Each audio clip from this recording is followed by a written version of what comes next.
Assalamualaikum insan muda yang dirahmati oleh Allah. Semoga kita senantiasa diberikan keberkahan dari Allah Subhanahu wa taala. Ada kisah menarik nih di zaman Rasulullah Shallallahu alaihi wasallam. Pada saat itu Madinah sedang mengalami masa paceklik, sehingga saat itu Madinah mengalami kesulitan untuk bisa mendapatkan air yang bersih. Lalu ada seorang Yahudi yang memiliki sumur yang disebut dengan sumur Raumah, yang mana sumur ini memiliki sumber air yang berlimpah dan diklaim saat itu rasanya sama seperti air dari sumur Zam-Zam. Yang menjadi kendala adalah orang Yahudi ini tidak memberikan gratis atas sumber air yang dia miliki, sehingga rakyat Madinah saat itu harus rela mengantri dan membeli air bersih dari orang Yahudi tersebut. Rasulullah yang melihat kondisi ini prihatin, lalu mengatakan kepada para sahabatnya, "Wahai sahabatku, siapa saja di antara kalian yang menyumbangkan hartanya untuk dapat membebaskan sumur itu, lalu menyumbangkannya untuk umat, maka akan mendapatkan surganya Allah Subhanahu wa taala."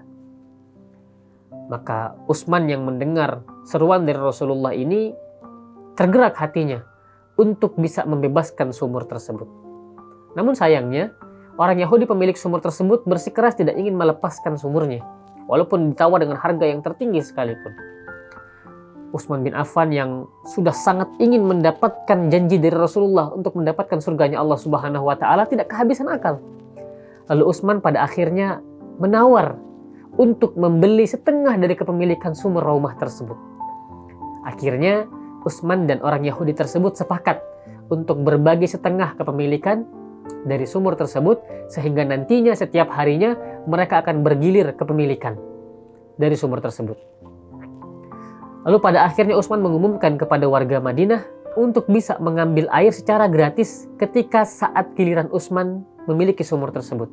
Dan Utsman pun mengingatkan untuk mengambil jatah selama 2 hari, karena besoknya sumur tersebut dimiliki oleh orang Yahudi kembali.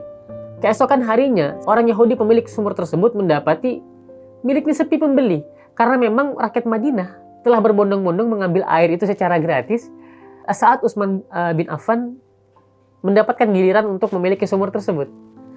Akhirnya Yahudi itu pun mendatangi Utsman bin Affan dan rela melepaskan seluruh hak kepemilikan sumur tersebut, dan akhirnya Utsman bin Affan pun membeli sumur tersebut seharga 20.000 dirham. Lalu Utsman bin Affan pun pada akhirnya memberikan hak kepemilikan sumur yang telah dia beli dari orang Yahudi tersebut kepada Utsman bin Affan seluruhnya. Masya Allah, ini adalah pelajaran yang luar biasa. Mudah-mudahan kita bisa mengikuti jejaknya Utsman bin Affan yang senantiasa menyambut seruan kebaikan. Assalamualaikum warahmatullahi wabarakatuh.